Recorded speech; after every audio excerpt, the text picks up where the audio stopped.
1:33, green flag pit stops. Joey Logano already done with his service, said he was too free to charge. 4 tires and fuel, Kim. As Kyle Larson finishes on his stop, he did make a chassis adjustment, said too tight to take off. 4 tires, Sunoco fuel, Marty. And has his hands full with the handling, so the car is a little bit too tight. He can't feel the fronts, but also the rears are slipping as well. Fairly significant adjustments here for the 24.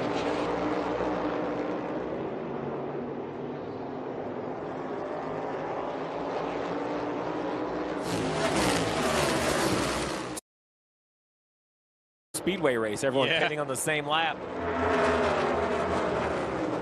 Brad Keselowski was the first to dive to pit road.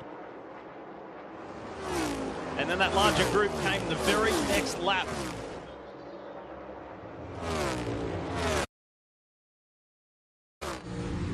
Here's the focus. Here's the pressure. The man untouched for 35 laps. Christopher Bell and this Rheem Toyota. Topic of conversation pre-race. Not taking that #1 pit stall, taking number 6. And here comes Tyler Reddick as well. Kim.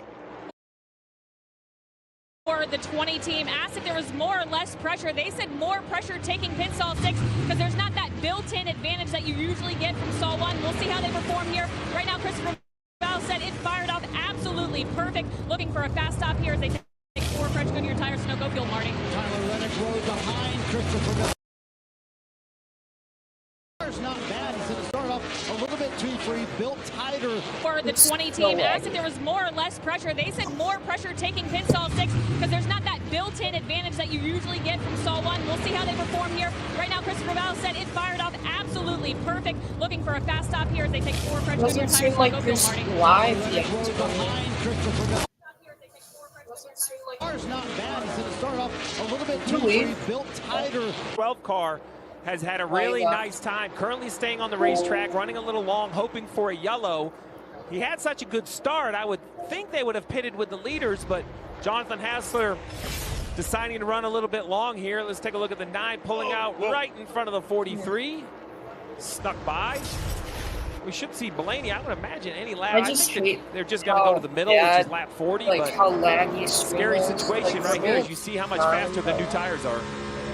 Now, for drivers like Denny Hamlin, who's a lap down to Blaney, you want to get up here and unlap yourself in case a caution does come out. So Hamlin going to try to make short work of this 12th car. There's so many people lapped down because of that pit stop.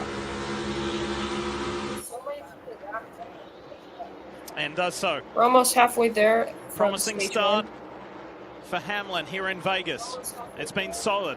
As he mentioned, if you weren't with us right at the top of the show, he told Steve, when Steve radioed in, he said, hey, it's a pleasure to be here. Nice to be here. Now we know what we've got to do.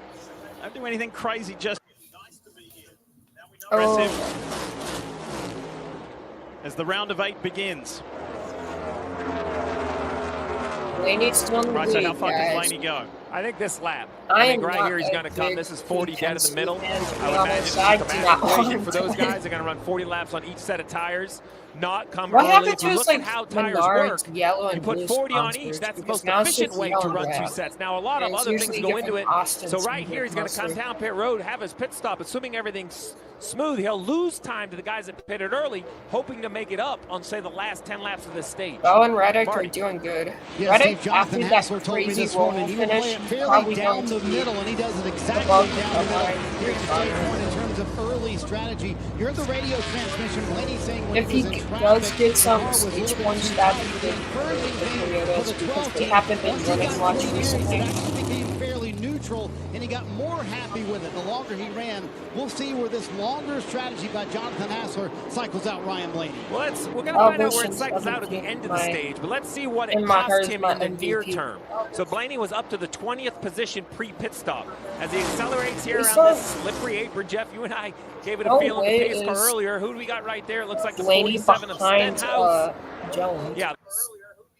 Oh my God! Why is it Stenhouse running in 23rd? It's only going to cost him 2 or 3 spots on the racetrack. Now Blaney, with 4 or 5 lap fresher tires, should start to go on the offense. It might take a lap to get up to temperature, and then he should be good to go forward. See how far he can climb. Computer's with starting to warm up, 38 laps to go in this opening stage. It's all right there. He got down on the apron of the racetrack. Some of that's just low air pressure. The car kind of squirms around a little bit. It doesn't steer exactly straight. So when he turned, the car probably turned better than he thought it was going to. Got the left sides on that apron. If you went with us yesterday, Blaney suffered a practice crash. Watch this. Stenhouse. You see right there, he's got the car just off of the racetrack. You see the car start bouncing around. And now the tires are starting to come in, Steve. We saw this with the 12 car.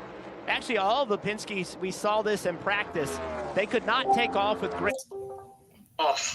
Seventh, eighth lap of a run is when they started to show real speed. So the 20 of Christopher Bell into turn 3 right now. I know, Blaney off turn 4. So he's not in danger of going a lap down at the moment. And Yeah, with better like, tires, I would assume going to outrun the 20 in overall pace. Right now, he wants to use what's in front of him. Look at all that clear racetrack, Jeff.